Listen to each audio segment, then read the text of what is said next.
लेकिन अभी आपने एक बात कहा सनातन धर्म की। जी सनातन धर्म भारत का एक परंपरा पुराना धर्म है जी और सनातनी धर्म से इस देश में मैं भी सनातनी था, मैं भी हिंदू था।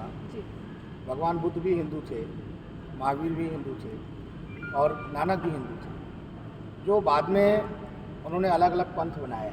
जी लेकिन सनातन धर्म पर मैं आपको ये बताना चाहता हूँ, खासकर जो तमिलनाडु के मुख्यमंत्री जी के जी स्टालिन जी ने जो बयान दिया जी। है, मैं स्टालिन जी से ही पूछना चाहता हूँ कि जब आपकी शादी हुई तो आपने सनातन धर्म से क्यों किया?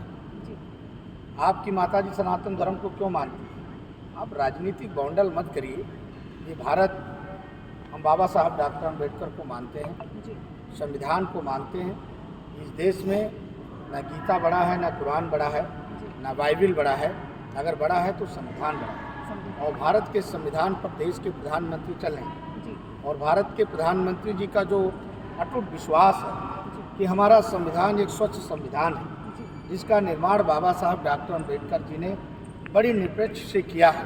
सभी समाज के लोगों को ध्यान रखा गया है, सभी वर्गों को रखा गया ध्यान पर। तो हमारा संविधान ये नहीं कहता है कि देश को टुकड़ा किया जाए।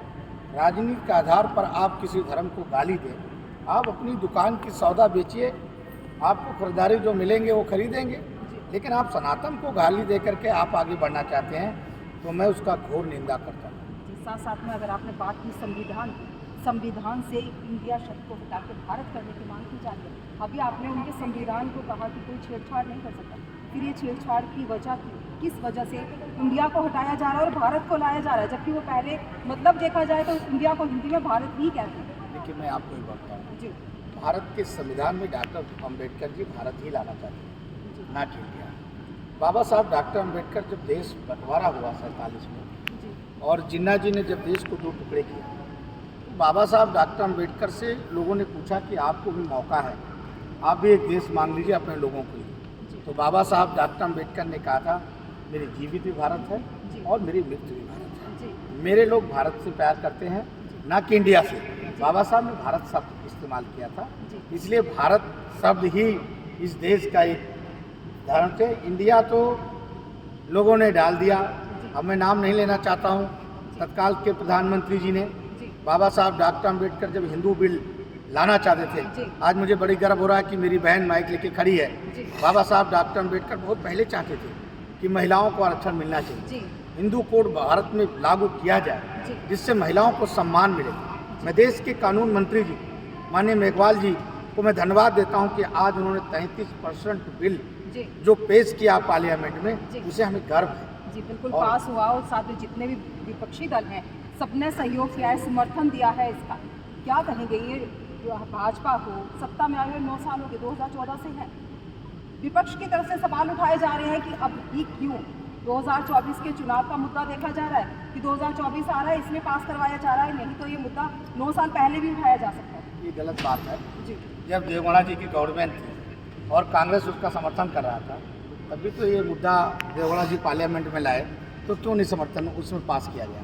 पासवान जी उसमें सोशल जस्टिस मिनिस्टर थे और वो सब मिल करके पास करना चाहिए था, लेकिन ये पास नहीं हुआ। आज जब एक दलित का बेटा बाबा साहब डॉक्टर अम्बेडकर, पंडित जवाहरलाल नेहरू जी ने बाबा साहब डॉक्टर अम्बेडकर को कानून मंत्री नहीं बनाया था, ना कांग्रेस के रहनुमाओं से बाबा साहब कानून मंत्री बने। बाबा साहब डॉक्टर अम्बेडकर को कानून मंत्री और डॉक्टर श्यामा प्रसाद मुखर्जी जी को अंग्रेजों ने बनाया था, ना कि इन लोगों ने बनाया। तो आज एक दलित का बेटा बाबा साहब के बाद दोबारा भारत का कानून मंत्री बना और 33% महिलाओं को आरक्षण देना चाह रहा है, तो विपक्ष को इस पर सवाल नहीं उठाना चाहिए, विपक्ष को समर्थन करना चाहिए और आना चाहिए आगे कि महिला इस देश की जूती नहीं है, महिला इस देश की जूती नहीं है, इस महिला शासक करता है।